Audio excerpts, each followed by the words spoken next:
ఇటు సంగీతం, సాహిత్యం వీటితో మమేకమైన మీరు స్టోరీ రైటింగ్ వైపు రావాలని ఎందుకు అనుకున్నారు? అంటే నా ముందు నుంచి నాకు ఒక ప్రవృత్తిలాగా ఉండిపోయింది అది. నాకు వృత్తిలో భాగం సంగీతమైనా మానసికంగా నేను ఎప్పుడూ పుస్తకాలు చదవడము.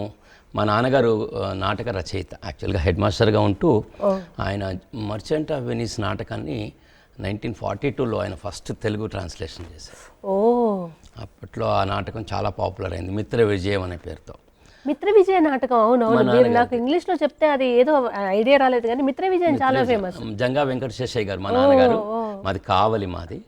కావలిలో ఎన్నో ప్రదర్శనలు ఇచ్చారు, నెల్లూరులో అలాగే చాలా చోట్ల ప్రదర్శనలు ఇవ్వడం జరిగింది. మొదలు నాగభూషణ శర్మ గారు మా నాన్నగారు బాగా పరిచయం అప్పట్లో. అలాగే ఇంద్రగంటి మోహన్ కృష్ణ గారు, ఇంద్రగంటి శ్రీకాంత్ శర్మ గారు నాన్నగారు, ఇంద్రగంటి హనుమత్ శాస్త్రి గారు, బాలసుబ్రహ్మణ్యం గారు నాన్నగారు, వీళ్ళంతా ఒక సమకాలీకులు. సో అలా ఉధృతంగా వారిని చూసేవాడిని, ఆల్బమ్స్ వారి నాటకాల దగ్గరుండి చూసి నాకు అలా తెలియకుండా రచన, నాటకం, నటన కూడా ఉంది. సో అది కొంచెం తగ్గించుకున్నాను అది.